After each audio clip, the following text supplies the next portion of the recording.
Madame, Monsieur, bonsoir. Dans l'actualité de ce mardi 9 juillet 2013, demain, mercredi 10 juillet, premier jour du mois saint de Ramadan, les députés Fatma Gharbi et Slim Ben Abdeslam rejoignent Nid et Tunis. Khalil Zaouia, des aides financières seront versées au profit des familles nécessiteuses à l'occasion du Ramadan. Et à l'étranger, en Égypte, les manifestants pro-Morsi toujours fortement mobilisés. Le mufti de la République, Hamda Saïd, a annoncé officiellement qu'en application du décret 727 de l'année 1988 relatif à l'établissement de l'avènement des mois lunaires par l'observation de la lunaison et conformément aux règles de la charia, demain, mercredi 10 juillet 2013, est le premier jour du mois saint du Ramadan de l'année 1432 de l'Hégire. Mosfa Ben Jafar, président de l'Assemblée nationale constituante, a déploré l'appel de plusieurs partis politiques à la dissolution de l'ANC. Mosfa Ben Jafar a déclaré que demander la dissolution de la seule institution légitime du pays, qui n'est autre que l'Assemblée nationale constituante, est dangereux, ajoutant que l'idée de remplacer l'ANC par l'établissement d'un consensus entre les partis politiques n'est pas sérieux. Selon Mosfa Ben Jafar, l'appel à la dissolution de l'ANC vise à reproduire le scénario à l'égyptienne. Les unités de la garde nationale de la ville de Médine ont procédé à l'arrestation d'un Tunisien résidant à l'étranger en possession d'1 kilo d'or. La personne arrêtée se dirigeait vers l'île de Djerba pour vendre le métal jaune. En revanche, la police de la ville de Médine a avorté des tentatives de contrebande et la saisie de 8 560 paquets de cigarettes, de 588 kilos de couscous et 5 tonnes de tomates en conserve destinées à la contrebande en Libye. Les députés Fatma Gharbi et Slim Ben Abdeslam à l'Assemblée nationale constituante ont annoncé ce mardi 9 juillet leur adhésion au parti Nid et Tunis en vue de créer un bloc parlementaire au sein de l'ANC. Notons que les deux députés étaient issus du bloc d'Ettakatel et que désormais Nid et Tunis pourra créer son bloc parlementaire à l'ANC avec 11 constituants.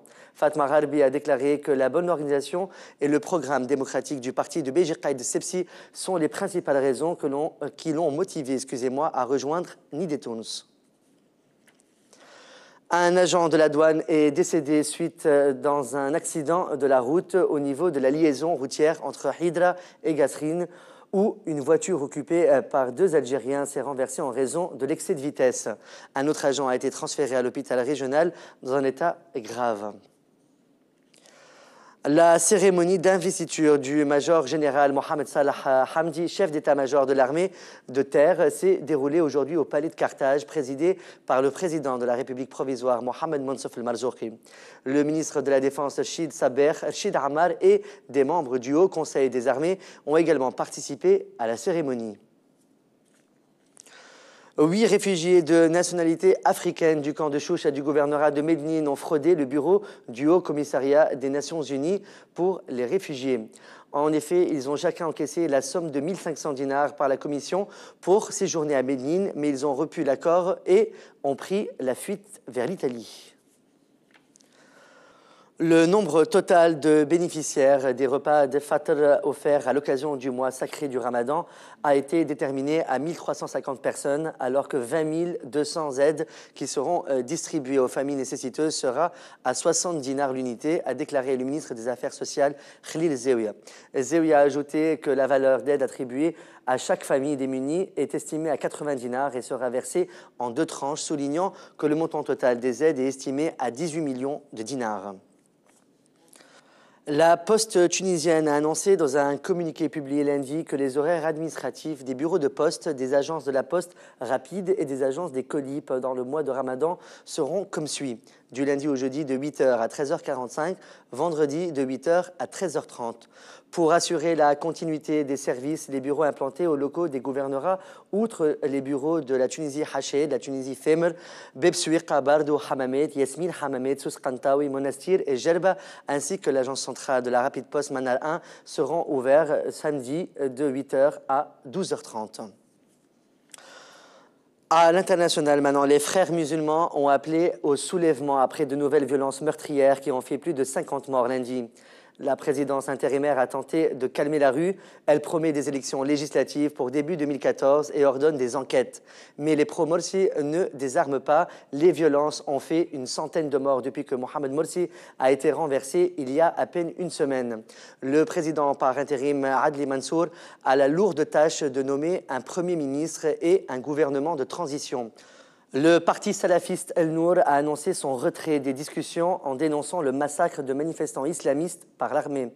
Selon des sources politiques, c'est l'ancien ministre des Finances Emir Radouane qui se placerait désormais en position de favori pour devenir Premier ministre par intérim. Une longue colonne de fumée noire s'élève du quartier résidentiel chiite de la banlieue sud de Beyrouth. Bir el-Abed, un fief du Hezbollah, vient d'être touché par un attentat à la voiture piégée. Au moins 15 personnes ont été blessées, dont une grièvement. Les témoins racontent avoir entendu une forte explosion, puis un mouvement de panique des gens qui couraient.